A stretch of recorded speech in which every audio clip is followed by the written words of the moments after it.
एक बाप अपने बेटे को कीर्तन में ले जाता है, भजन में ले जाता है, मंदिर में ले जाता है। लेकिन मेरा प्रश्न है कि एक बाप अपने बेटे को मंदिर में, चर्च में, मस्जिद में क्यों ले जाता है? क्या उसे खुदा को जानना है इसलिए ले जाता है? क्या उसे मोक्ष चाहिए इसलिए ले जाता है? एक बाप अपने बेटे को मंदिर या भजन कीर्तन में इसलिए ले जाता है कि जब समाज उसे देखेगा तो समाज उसे समझेगा कि वह एक अच्छा लड़का है, वो भजन कीर्तन में जाता है।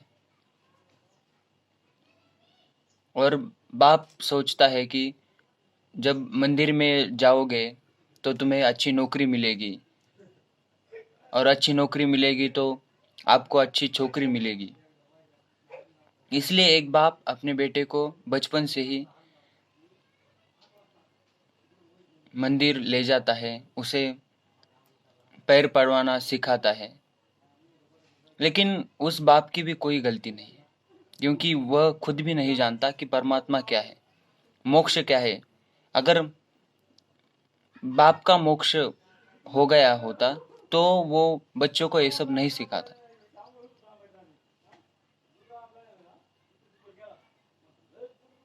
मेरे कहने का मतलब है कि यहाँ पर बाप की कोई गलती नहीं है, क्योंकि उस उसके उनके पिता ने भी उनको यही सिखाया और यह भी उनके बेटे को सिखा रहे हैं। लेकिन जब मेरे जैसे बेटे को ओशो जैसे गुरु मिलते हैं, तब असली परमात्मा की पहचान होती है। ओशो कहते हैं कि अपने भीतर देखो, बाहर परमात्मा नहीं है। अगर बाहर परमात्मा होता तो सबको मिल गया होता अब तक।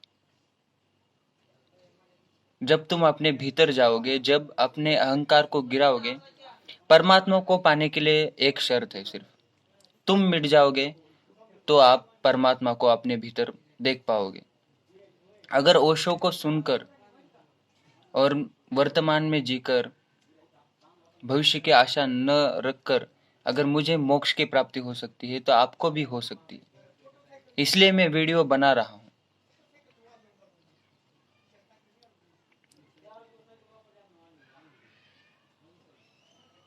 आपको आपको भी परमानंद हो सकता है, जो तुकाराम महाराज को हुआ, जो गौतम बुद्ध को ज्ञान हुआ, वो आपको भी हो सकता है।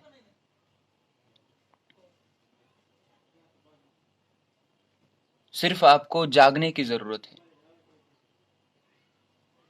आपको बोध की जरूरत है।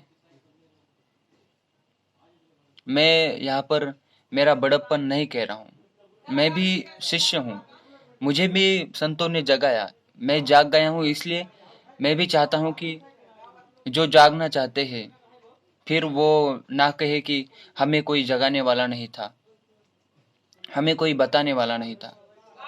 एक मित्र के नाते मैं आपको बताना चाहता हूँ कि आपके भीतर एक कुंडलिनी शक्ति होती है जो आपके निचले चक्र में स्थित होती है। अब उसका तो नाम हमने रखा है कुंडलिनी, उसका तो कोई नाम नहीं है, परमात्मा का भी कोई नाम नहीं है। उसको हम ब्रह्म कहते हैं, लेकिन उसका कोई नाम नहीं है। हमारा भी जैसे कोई नाम नहीं है, हम सिर्फ पहचान के लिए नाम रख देते हैं। और आपको ऐसे भरोसा नहीं होगा, मुझे भी भरोसा नहीं था। जब तक मुझे समाधि का अनुभव नहीं हुआ, जब तक कुंडलिनी का अनुभव नहीं हुआ, तब तक मुझे भी भरोसा नहीं था कि ऐसी कोई शक्ति हमारे भीतर मूलाधार में होती है। लेकिन जब आपको भी अनुभव होगा तो आपको भी पता चलेगा। हमारे शरीर में 7 चक्र होते हैं, और जो समाधि को उपलब्ध व्यक्ति है उसकी चेतना आज्ञा चक्र पर होती है कि वो इंद्रियों का सम्राट होता है। तो आप भी आज्ञा चक्र तक पहुंच सकते हैं, लेकिन आप कुंडली शक्ति जागरण के लिए आप इस पथ पर चल रहे हैं तो ये गलत बात है। अगर आप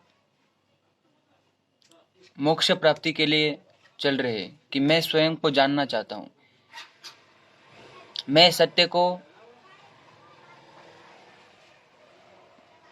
जानना चाहता हूँ, जो गौतम बुद्ध को ज्ञान हुआ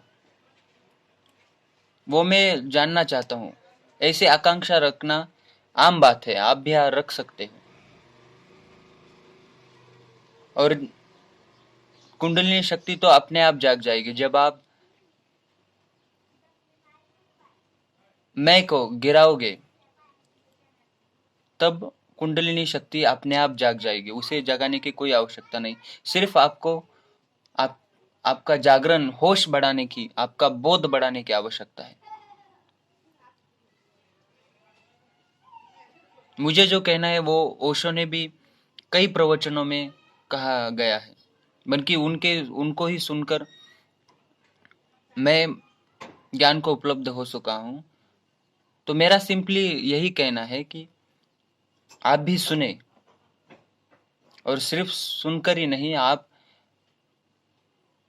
जागे, हर समय मृत्यु का ख्याल रखें। जब किसी को 10,000 का नुकसान होता है तो वो दुखी हो जाता है, लेकिन ज्ञानी पुरुष दुखी नहीं होता, क्योंकि वो जानता है कि एक दिन मुझे यह शरीर छोड़कर जाना है। ये 24 घंटे बोध आपको होना चाहिए।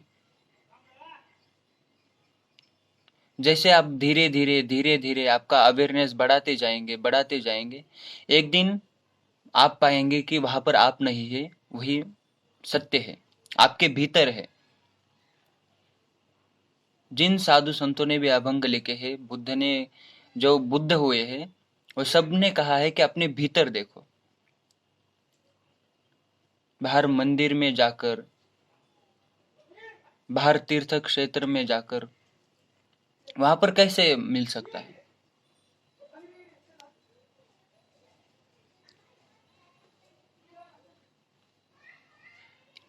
मैं यहाँ पर व्हाट्सएप नंबर दे रहा हूँ, या आप कमेंट बॉक्स में भी आपके प्रश्न पूछ सकते हैं। और मैं कहता हूँ कि ज्ञान ऐसा है कि आपको इतना आनंद होगा, उसका स्वरूप ही आनंदमय है, परमानंद उसे कहा गया है। उसके आनंद के आगे संसार के आनंद फीके पड़ जाते हैं।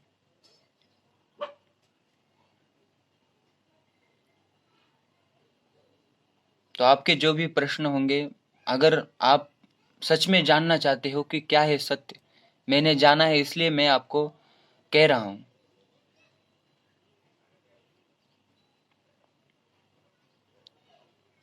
लेकिन सवाल आपके होने चाहिए।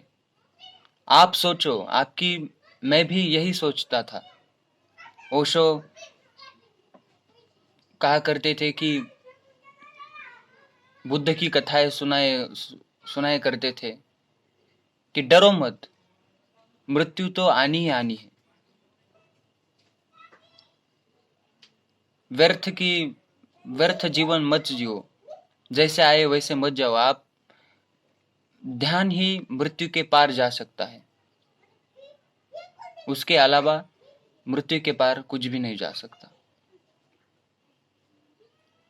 मैं आपके प्रश्नों का इंतजार करूंगा कमेंट बॉक्स में, या मैं व्हाट्सएप नंबर दे देता हूं, आप उस पर आपके प्रश्न पूछ सकते हैं। और आप में आपके भीतर बैठे परमात्मा को मेरा नमस्कार, धन्यवाद।